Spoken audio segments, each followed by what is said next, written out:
Welcome back, HVAC professionals. We are here with another episode of the HVAC Webmasters podcast. Hooray!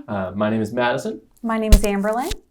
And today we're going to take a different turn from what we normally talk about. Mm-hmm. We're going to go more into how you think about Google today. We're going to call this one Humanizing Google. I know, but Madison, how are you going to humanize Google? It's easy to think about the Google and view Google as this corporate gelatinous blob of technology that just exists out there and has a search engine that apparently everyone has to be on. But in fact, Google is really just a business. It's a very large business, but it's a body of individuals that have the same basic humanitarian principles that you would expect from other businesses. Right, that makes sense. Yeah, so they have the same desires and roles and missions that another business would have, like an HVAC business, for instance. Because your company is not just a big scary company, it's you and all of your employees as well. Same with Google. Right. Now, if we can keep that mindset when we're thinking about Google and the different imperatives and technology and tools that Google presents to us in the marketing realm, we can plan ahead better for the future. As a matter of fact, your business's future may depend on that. For sure. And that's why we're going to be talking about it today. So that brings us to our first point. Google wants to be popular. Like any business, they want to make a name for themselves.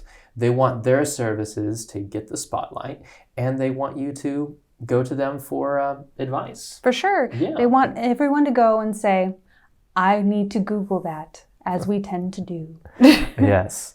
Now, there are certain things that a business who wants that popularity and wants that prestige is going to do to make sure that they acquire it. Now, one, they're going to push their services into the limelight.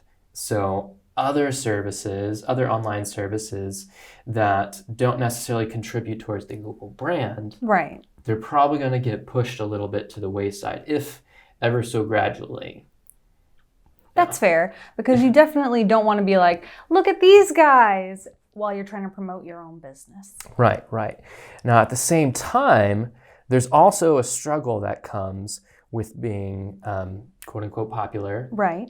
Which Google very much is, and that's that you have to maintain the image as much as possible. Google gets, they have struggles just like any other business does, and sometimes their tools break down. Yes, they tend to sometimes not be as user-friendly as they would like them to be. Mm-hmm. Now, one thing that Humanizing Google helps us with is it helps us know, okay, what is the best path for us to take if we have a problem with one of Google's products. So for instance, the other day, this has really been an ongoing thing, GMB, which is constantly being changed and updated, that's Google My Business, by the way. We noticed that there were some glitches that were showing up, and it was affecting how things appeared on search results. Yeah. And as a result, we're like, oh my gosh, did we do this problem? Is it something we did? Mm-hmm. And we just checked back later and the problem dealt with itself. So you didn't have to contact Google. I know sometimes that can be a little hard. They don't respond as quickly. Right. And Google, they are a very large company and they deal with trillions of searches. Lots and lots. Yes, trillions of searches all throughout the month, and man, it's crazy. And sometimes their customer service channels are bogged down and they can't respond to you for days, even weeks sometimes. And that can be a little frustrating. Yes, and if it's your business on the line and you're getting a reduction in traffic, that's terrible. So what we've found, and we've had many sources confirm this, if you go to the more public or visible channels and talk about your problem, you actually can get a very fast response. You mean like Twitter? So Twitter, and if you go to Reddit, that's another channel that we've seen. Reddit. We've seen people respond very quickly, like maybe even same day sometimes, with recommendations on what they can do. Now, that doesn't always solve the problem, but the difference in response times is just crazy. I would imagine so. And that just reinforces the idea that Google, again, is a very human entity, and the people who work there want to protect their brand. So if you go onto a public forum like Twitter, they're going to work a little bit harder maybe to drive faster results. Resolve the issue.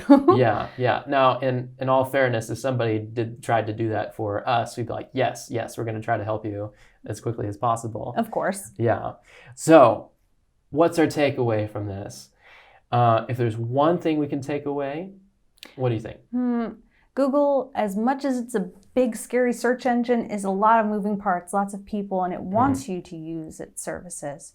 So it's going to do its best. Yes.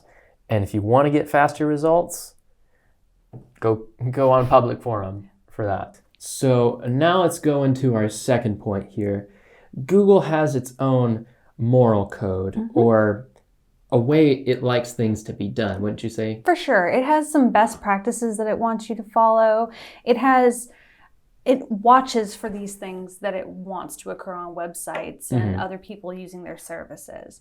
So when it sees things that, like, people who are actually trying to get like SEO and use their actual tools, they reward that. Oh yeah. Now, on the other hand, if you're not doing the best for your website and stuff, or you're being a little deceptive, they tend to frown upon that. Yeah. Now, there may be an instance where, say you work with a particularly on the edge, bleeding edge of marketing company, and they find a method of securing higher ranks, but it's not really the mainstream method that Google would prefer you to go along. So that might be like a gray hat scenario where you're not explicitly violating Google's code of content.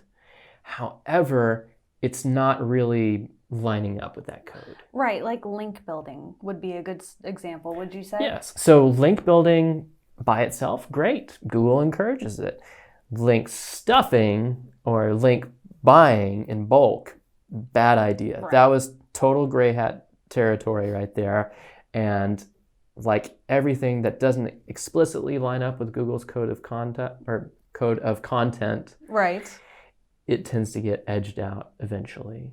Because it does want good, strong content. It does want you to have links within your content to show that you have other pages and to build that good, stable source of authority that you want your clients to see. But if you have like every other word as a link, that's not great conduct or content. Yes.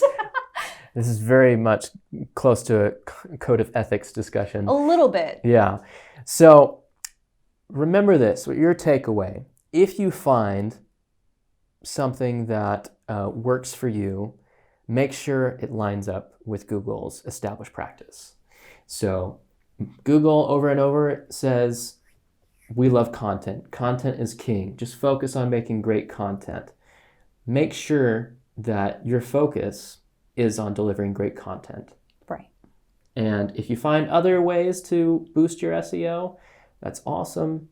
Just make sure you're not solely depending on that. Otherwise, you could see big drops the next time a Google update comes along. For sure, because you want to make sure you have a well-rounded site and not just a one-trick pony that gets you quick results.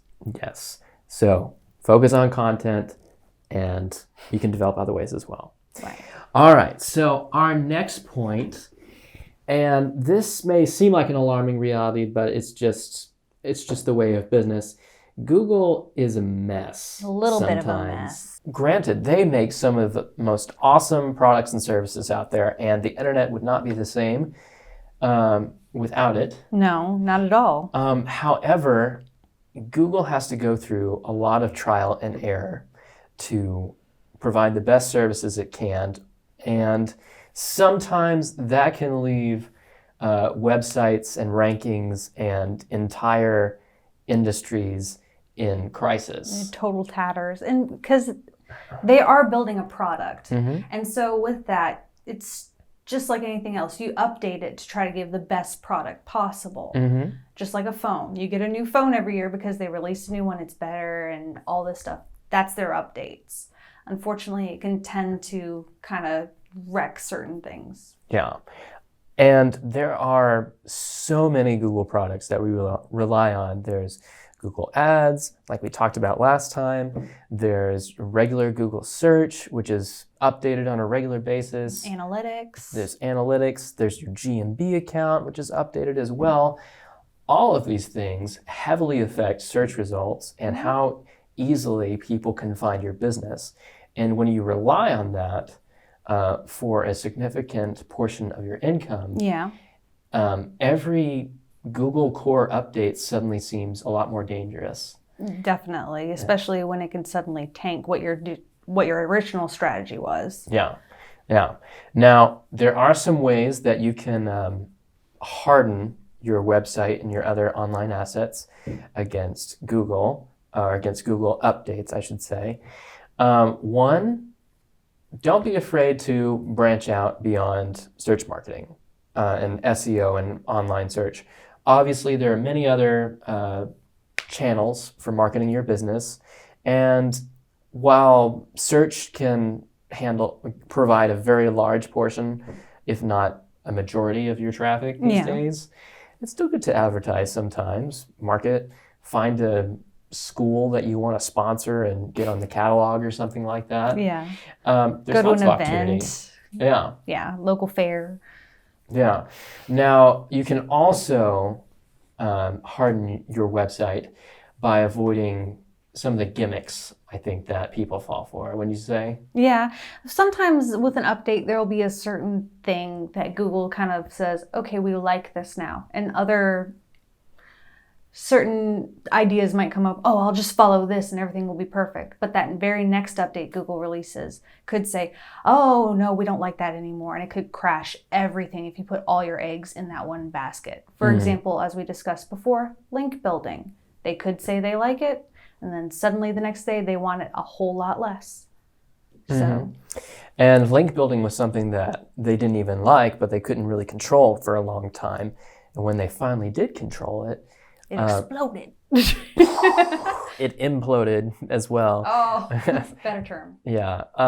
It was a disaster for many people who had relied on that because they put all their eggs in that one gimmick, or one basket gimmick, however you want to say it. Gimmick basket. Gimmick basket. All right. So what's our key takeaway for Google is sometimes a mess? Our key takeaway would be that while Google is great, it does have those points where it'll release something like an update. Try to make sure that your website is hardened against anything that Google might accidentally put out there in its messitude. Focus on a broad search engine optimization strategy. Don't focus on a single area like reviews or links. Make sure that you've cast a wide net, so you're not going to lose too many things, or just not be able to handle a change whenever it comes along. No. All right, now that leads us into our final point, something that I think humanizes Google more than almost any of the things that we said before. Google, Amberlynn, has a boss. What? Dun, dun, dun. And probably a scarier boss than any of us will ever have to deal with. And that boss is called shareholders. Terrifying music enters here. Yes. More dun dun dun. More dun dun dun. Yeah. Now, Google has to constantly, it's working obviously to serve us as best as possible, both on the consumer level and on the business level, even on the SEO level. But it still has to pay up to the bosses too. It always has to work to keep the shareholders happy. And that means that sometimes it's going to, or I should say, the company staff and employees are going to be pushed to work in a direction that benefits Google more than it benefits anybody else. And in some cases, it might even harm your ability to rank on search. Unfortunately, that is very true, because they need to make sure that they get the shareholders interested in their new products and stuff. That's a lot of the time you'll see new things pop up when they do their updates Mm-hmm. and new tools and products. Mm-hmm. Now, some of these tools, extremely flashy, very cool looking, especially as a consumer. For sure. Looking up the local restaurants, I can see more information and more clear details on what I'm looking for. However, this can hurt some businesses. Mm-hmm. So, for instance, we were talking about the other day how having more features has actually reduced the amount of real estate that's on a search page. Right, because it used to be you would get like a good sum, like 10 results when you search for a keyword. And now it's more like, well, I have my maps here and I have this box here that's asking all the questions I would typically ask. And now I have maybe 5-7 people that I can actually like click on their websites and inquire. Mm-hmm. There may be only 7 organic listings, and the rest are either local maps, which is still useful for businesses, actually great for businesses. But the harder one to deal with is ads. Yeah. Ads at the top of the page, ads at the bottom of the page, that sometimes can break into the total amount of space that a business can use to try to get on page 1.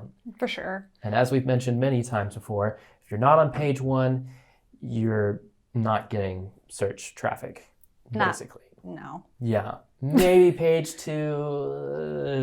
A bit more. People tend to do a little bit of research, but page 1 is really where it's at. Yes. So let's take this all in review real quickly. Okay. All right. Our point number 1, Google wants to be liked. Mm-hmm. That means that it's going to work to get its products and services and brands up in the forefront, and it's going to work hard to establish a great reputation. For sure.